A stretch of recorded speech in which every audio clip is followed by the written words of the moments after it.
Hello dear student, स्वागत है आप सभी का हमारे यूट्यूब चैनल पे। आज के हमारी जो वीडियो है उस पे हम बात करने वाले एक बहुत ही इंटरेस्टिंग टॉपिक और बहुत ही मोस्ट इम्पॉर्टेंट टॉपिक के बारे में जो हमारे केमिस्ट्री के डी ब्लॉक से है। ठीक है बच्चों, डी ब्लॉक आप जान रहे हैं कि आपके 12th का जो सिलेबस है उसमें 6 मार्क्स में आता है डी ब्लॉक, एफ ब्लॉक। उसमें डी ब्लॉक में बच्चे बहुत ज़्यादा कंफ्यूज रहते हैं, उनको क्लियर ही नहीं होता है कि डी ब्लॉक है क्या चीज़, इसको पढ़ना कैसे है, इनमें इम्पॉर्टेंट क्या क्या है। तो सब कुछ जितनी भी डी ब्लॉक से रिलेटेड इम्पॉर्टेंट चीज़ें हैं वो आपको सब कुछ इस एक क्लास में क्लियर हो जाएंगी। इस एक क्लास के बाद जो डी ब्लॉक वाली चीज़ें आपको हवा नहीं लगती है ना, आपको एकदम क्लियर हो जाएंगी, आप एकदम पहचान जाओगे कि हाँ ये चीज़ें हैं, ये बातें हैं डी ब्लॉक के बारे में। तो सबसे पहले बात हम करेंगे डी ब्लॉक के एलिमेंट्स के बारे में कि उसका क्या नॉर्मल कैरेक्टरिस्टिक्स होता है, कैसे होता है, क्यों उसको डी ब्लॉक में रखे हैं। डी ब्लॉक के बारे में जो सबसे इंपॉर्टेंट चीज़ है आप सुनते होंगे संक्रमण तत्व यानी कि ट्रांजिशन एलिमेंट, वो क्या चीज़ है। तो वो सब कुछ आगे हम डिस्कस करने वाले हैं। ठीक है बच्चों, तो बने रहिए हमारे साथ वीडियो में। तो सबसे पहले हम क्या बात करेंगे कि डी ब्लॉक एलिमेंट्स का जो इलेक्ट्रॉनिक विन्यास होता है, इलेक्ट्रॉनिक कन्फिग्रेशन होता है, वो कैसा होता है। तो देखिए आपको स्क्रीन पे दिखाई दे रहा होगा NS2 N-1 D 1 to 10, मतलब N जो है वो आपका नंबर है सबशेल्स का और फिर S जो है वो आपका सबशेल है। उसमें मैक्सिमम दो ही इलेक्ट्रॉन होते हैं, तो दो भरने के बाद ही हम आगे जाएंगे। तो मान लीजिए n आपका 4 है तो N-1 आपका 3 हो जाएगा। ठीक है, और D 1 to 10 मतलब D1 D2 D3 ऐसे करते करते D10 तक वो हो जाएगा। तो ऐसा तो इसका इलेक्ट्रॉनिक कन्फिग्रेशन होता है। अब डी ब्लॉक में जो एलिमेंट्स आते हैं उनको डी ब्लॉक एलिमेंट्स क्यों कहते हैं या उनको क्यों डी ब्लॉक में रखा गया है, इसके बारे में बात करेंगे। तो बच्चों, वे तत्व जिनके अंतिम इलेक्ट्रॉन डी कक्षक में भरते हैं, अंतिम इलेक्ट्रॉन कह दें या लास्ट इलेक्ट्रॉन कह दें या वैलेंस इलेक्ट्रॉन कह दें, जो सबसे लास्ट वाला इलेक्ट्रॉन होता है वो जो डी कक्षक में जाता है, इसी वजह से इन तत्वों को हम लोग क्या कहते हैं, डी ब्लॉक तत्व या डी ब्लॉक एलिमेंट्स। क्योंकि जो अंतिम इलेक्ट्रॉन है वो कहाँ जा रहा है, तो आपका डी कक्षक में जा रहा है। ठीक बच्चों, अब आगे बढ़ेंगे। तो रही बात मेन पीरियोडिक टेबल में आपका डी ब्लॉक पोजीशनिंग के बारे में, तो उसके लिए मैं आपके लिए लाई हूँ पीरियोडिक टेबल। ये रहा पीरियोडिक टेबल। यहाँ पे आपको दिखाई दे रहा होगा जो ऑरेंज सेक्शन है, वो ऑरेंज सर्कल हुआ है ना, मतलब ऑरेंज से मैंने अंडरलाइन किया हुआ, वो पूरा कंप्लीट सेक्शन आपका डी ब्लॉक है। देखिए अब आपको स्क्रीन पे साफ साफ दिखाई दे रहा होगा डी ब्लॉक। डी ब्लॉक में आप देखें तो जो ऐसा कॉलम में है, ये जो कॉलम में है, कॉलम में इनको हम लोग क्या कहते हैं बच्चों, इनको हम लोग कहते हैं ग्रुप। और जो ऐसे हॉरिजॉन्टली जाते हैं उनको हम लोग कहते हैं पीरियड यानी आवर्त। हिंदी में बात करें तो इसको हम लोग कहते हैं समूह और इसको कहते हैं आवर्त। अब देखिए जो मेन आपका स्टार्ट होता है, जो आवर्त की बात की जाए तो ये आवर्त आपका चौथे आवर्त से स्टार्ट होता है, फोर्थ पीरियड से स्टार्ट होता है, फोर्थ फिफ्थ सिक्स सेवन, मतलब 4 5 6 और 7। अब देखिए बच्चों 4 5 6 7 में आपके लिए इम्पोर्टेंट यहाँ तक का है। ठीक, ये जो जितने भी ये एलिमेंट्स होते हैं ये आपके वैसे याद करने के लिए उतना, मतलब याद नहीं करें तो भी कोई बात नहीं है, लेकिन इसको इतना जान लीजिए कि ये सबसे अंतिम वाले में आते हैं। ठीक है, इनको इनकी कुछ प्रॉपर्टीज़ अलग होती हैं तो उनको हम कभी कभी अलग भी पढ़ते हैं। आपको मेन इन तीनों पे फोकस करना है, वैसे इसको भी लेकर के चलेंगे, मैं बताऊंगी सब कुछ क्या है कैसे नहीं है। अब देखिए डी ब्लॉक एलिमेंट्स में जितने भी ग्रुप्स हैं 3 4 5 6 7 8 9 10 11 12, यानी 3 से लेकर के 12 तक ग्रुप्स हैं। तो टोटल कितने ग्रुप्स हैं बच्चों, टोटल हो गए आपके 10 ग्रुप्स। ठीक है, टोटल आपके 10 ग्रुप्स होते हैं। यहाँ पे कन्फिग्रेशन कहाँ तक होता है, तो N10 तक होता है। N1 से स्टार्ट होकर के N10 तक ये जाता है। अब हम बात करते हैं बच्चों संक्रमण तत्वों के बारे में। बच्चों हम लोग बात करने जा रहे हैं संक्रमण तत्वों के बारे में, क्योंकि डी ब्लॉक एलिमेंट्स की बारे में बात हो, संक्रमण तत्वों का बात ना किया जाए ये तो हो ही नहीं सकता। जितने भी हमारे डी ब्लॉक एलिमेंट्स हैं, कभी कभी बच्चे गलत पढ़ लेते हैं कि सारे डी ब्लॉक एलिमेंट संक्रमण तत्व होते हैं, तो सारे डी ब्लॉक एलिमेंट संक्रमण तत्व नहीं हैं, लेकिन सारे संक्रमण तत्व डी ब्लॉक एलिमेंट्स होते हैं। तो इस चीज़ में आपको बिल्कुल भी कंफ्यूज नहीं होना। संक्रमण तत्व का जो रियल डेफिनेशन होता है उसको जानने के बाद, समझने के बाद आपको भी क्लियर हो जाएगा कि ऐसा क्यों कहा जाता है। तो ट्रांजिशन एलिमेंट्स का डेफिनेशन क्या होता है बच्चों, वे डी ब्लॉक एलिमेंट्स यानी कि ऐसे डी ब्लॉक के तत्व जिनके n-1 डी कक्षक अपूर्ण भरे होते हैं। मतलब n-1 डी कक्षक अपूर्ण भरे कब होंगे? जब तक n-1 डी जो है वो 9 तक रहेगा, क्योंकि अगर 10 हो जाएगा तो 10 होने पे क्या होता है, डी ऑर्बिटल जो होता है कंप्लीट हो जाता है।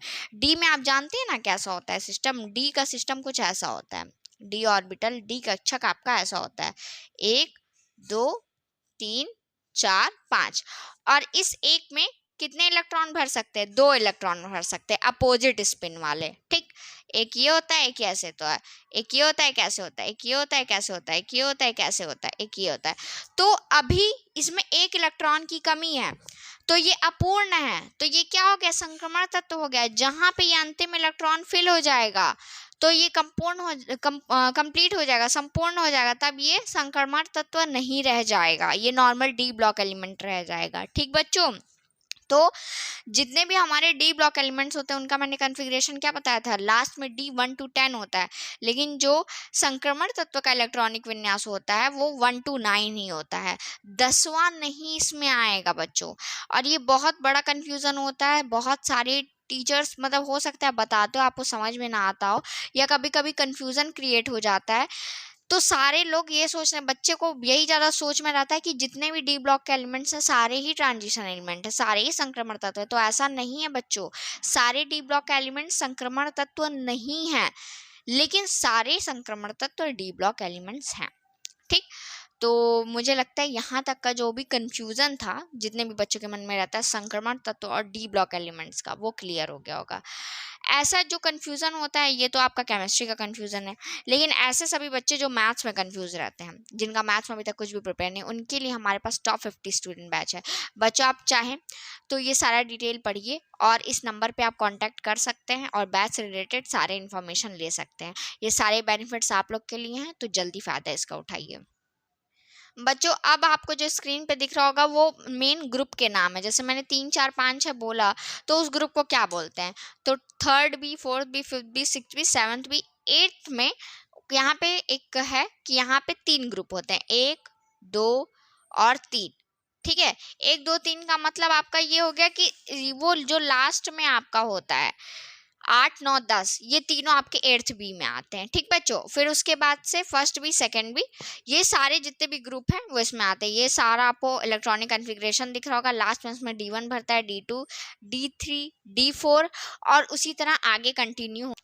ये देखिए बच्चों आपको स्क्रीन पे सब दिख रहा होगा, 5 से लेकर के 10 तक इस तरीके से आपको इलेक्ट्रॉनिक कॉन्फ़िगरेशन दिखता है। 1 to 4 मैंने पिछला बताया है, और उसके बाद से 5 से लेकर के 10 तक यहाँ पे आपको स्क्रीन पे साफ साफ दिखाई दे रहा होगा। बच्चों अब बात करते हैं हमारे डी ब्लॉक में आने वाले समूह के बारे में, जो मैंने आपको पीरियोडिक टेबल में बताया था। यहाँ पे देखिए वो लिखा है कि 3 4 5 6 7 8 से लेकर के 12 तक, और ट्रांजिशन एलिमेंट में क्या आते हैं तो 11 तक आते हैं। लास्ट वाला नहीं आता, क्योंकि लास्ट वाले में जो अंतिम इलेक्ट्रॉन होता है वो 10वां फुल कर देता है, D10 हो जाता है, तो इसी वजह से वो संक्रमण तत्व नहीं रह जाता है। अब बात करते हैं हमारे श्रेणी के बारे में, तो श्रेणी 4 होती है। ठीक, प्रथम संक्रमण श्रेणी तत्व, द्वितीय संक्रमण, तृतीय संक्रमण और चतुर्थ संक्रमण। वो कौन कौन से आवर्त में है ये देखिए, आपको डिटेल भी दिखाई दे रहा होगा। प्रथम संक्रमण श्रेणी किससे रिलेटेड है? चतुर्थ आवर्त से, मतलब 4th पीरियड से। द्वितीय किससे रिलेटेड है? पंचम से। तृतीय वाला 6वें से, और चतुर्थ वाला 7वें से। और प्रत्येक आवर्त में आपके बच्चों 10 एलिमेंट्स होते हैं, प्रत्येक आवर्त में आपके 10 एलिमेंट्स होते हैं। अब एक बार ये सब कुछ जो हमने पढ़ा है वो हम सब कुछ पीरियोडिक टेबल पे सीखेंगे। ये देखिए बच्चों, ये सब कुछ आपको दिखाई दे रहा होगा, यही है आपका 3rd B, 4th B, 5th B, 6th B, 7th B. ठीक, फिर 8th बी का A, और 8th बी ये भी है, 8th बी ये भी है, 1st बी और 2nd बी है। ठीक है, और बच्चों यहाँ से लेकर के यहाँ तक जो भी है ये आपका संक्रमण तत्व है, क्योंकि ND9 तक यहाँ पे फिल होता है, लेकिन ये ND10 हो जाता है तो ये ट्रांजिशन एलिमेंट नहीं होता है। जिंक, कैडमियम, मर्क्यूरी आपके ट्रांजिशन एलिमेंट नहीं होते हैं बच्चों। फिर उसके बाद से आवर्त की बात करें तो ये जो होता है आपका प्रथम प्रथम वाला होगा प्रथम संक्रमण श्रेणी तत्व, ये द्वितीय संक्रमण श्रेणी तत्व, ये तृतीय संक्रमण श्रेणी तत्व और ये चतुर्थ संक्रमण श्रेणी तत्व। ठीक है बच्चों, अब इसमें ध्यान देने योग्य बात क्या है कि हर आवर्त में आपको 10 एलिमेंट मिलेंगे। देखिए 2 2 4 6 8 10। तो ये सब जानकारी जो है वो आपके डी ब्लॉक एलिमेंट से रिलेटेड है। एक और महत्वपूर्ण बात है कि जो आपका तृतीय संक्रमण श्रेणी तत्व है, यानी कि ये वाला जो है, यह आपका लैंथेनाइट सीरीज देता है, और जो आपका चतुर्थ संक्रमण श्रेणी तत्व है ये आपका एक्टिनाइट सीरीज देता है बच्चों। तो इस तरीके से ये सारी जानकारियां आपकी डी ब्लॉक से संबंधित है। इसको मैं एक बार फिर से रिपीट कर दे रही हूँ ताकि कोई भी कंफ्यूजन ना रहे। 3 से लेकर के 11 तक के सारे आपके संक्रमण श्रेणी तत्व कहलाएंगे, मतलब संक्रमण तत्व कहलाएंगे। 12th वाला नहीं कहलाता है, क्यों? क्योंकि इसमें अंतिम इलेक्ट्रॉन Nd10 करके डी ऑर्बिटल को कंप्लीट फिल कर देता है, डी कक्षक को पूरा भर देता है। ठीक है बच्चों, इसमें कितने आवर्त 4 आवर्त होते हैं, और प्रथम श्रेणी संक्रमण तत्व, द्वितीय संक्रमण श्रेणी तत्व, तृतीय संक्रमण श्रेणी तत्व और चतुर्थ, मतलब कि ऐसे 4 हो जाते, 4 पार्ट बन जाते हैं।